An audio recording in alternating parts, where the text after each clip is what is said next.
السلام علیکم ورحمۃ اللہ وبرکاتہ۔ سامعین کرام، انسان اپنی پوری زندگی رزق کی تلاش میں گزارتا ہے، لیکن ہر وہ چیز جو زیادہ ہو ضروری نہیں کہ اس میں برکت بھی ہو۔ بعض اوقات تھوڑی سی آمدنی انسان کو ایسا سکون دے جاتی ہے جو بے شمار دولت بھی نہیں دے سکتی۔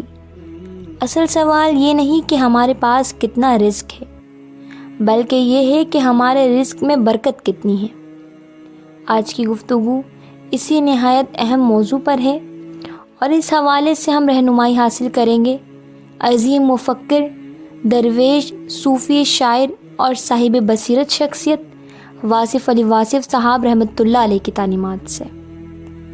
اکثر لوگ یہ کہتے ہوئے نظر آتے ہیں کہ ہم دن رات محنت کرتے ہیں، لیکن پھر بھی رزق میں برکت محسوس نہیں ہوتی۔ واصف علی واصف صاحب فرماتے ہیں کہ رزق صرف ملازمت، کاروبار یا ظاہری ذرائع کا نام نہیں، بلکہ یہ اللہ رب العزت کی عطا ہے، اور اللہ کی عطا ہمیشہ انسان کی نیت، اخلاص اور اس کے یقین کے مطابق ملتی ہے۔ اس حقیقت کو دل میں بٹھا لیجئے کہ رزق کے دروازے صرف دنیاوی کوششوں سے نہیں، بلکہ اللہ تعالیٰ کی رضا، رحمت اور کرم سے کھلتے ہیں۔ واصف علی واصف رحمۃ اللہ علیہ فرماتے ہیں کہ رزق وہ نہیں جو تم کماتے ہو، بلکہ رزق وہ ہے جو تم کھاتے ہو اور وہ تمہارے دل کو اطمینان عطا کر دے۔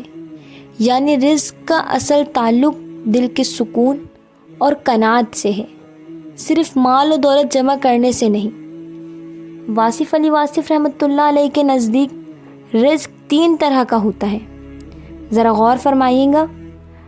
پہلا، ظاہری رزق، جو ہمیں کھانے، پینے، پہننے اور زندگی کی بنیادی ضروریات کی صورت میں عطا ہوتا ہے۔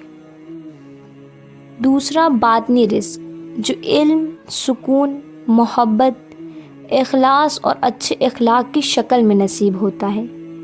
تیسرا، روحانی رزق، جو ذکر الہی، اللہ تعالیٰ کی قربت اور دل کی پاکیزگی سے حاصل ہوتا ہے۔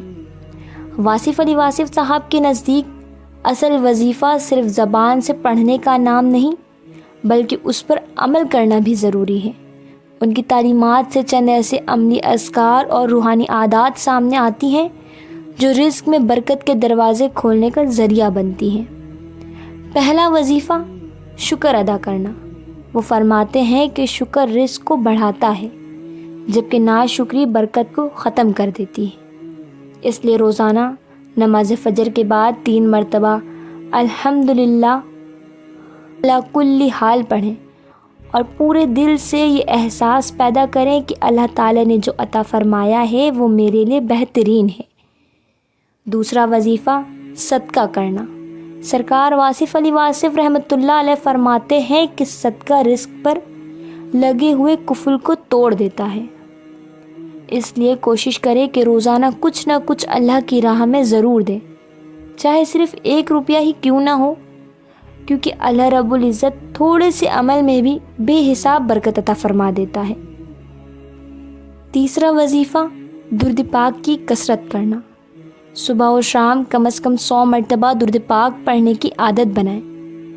چوتھا وظیفہ، نیت کی صفائی۔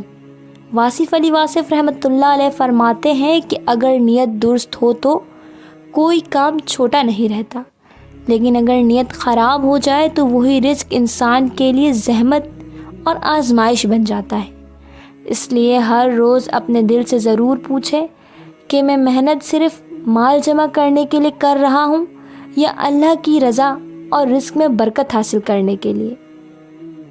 وہ یہ بھی فرماتے ہیں کہ دعا مانگنے والا کبھی فقیر نہیں ہوتا، بلکہ بادشاہ ہوتا ہے، کیونکہ وہ براہ راست اللہ رب العزت سے سوال کرتا ہے۔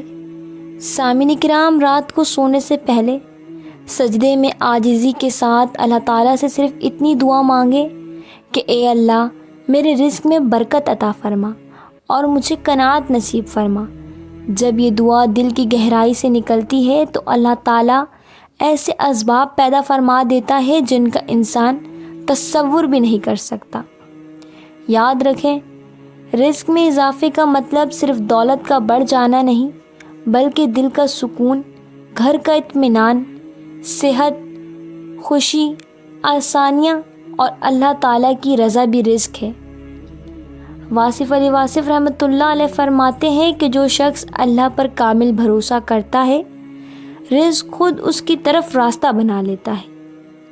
لہٰذا اگر ہم واصف علی واصف رحمۃ اللہ علیہ کی ان روحانی تعلیمات پر اخلاص کے ساتھ عمل کریں، شکر، صدقہ، درود پاک، اچھی نیت اور اللہ پر توکل کو اپنی زندگی کا حصہ بنا لیں، تو یقیناً اللہ تعالیٰ ہمارے رزق میں ایسی برکت عطا فرمائے گا جس کا اثر ہماری پوری زندگی پر نظر آئے گا۔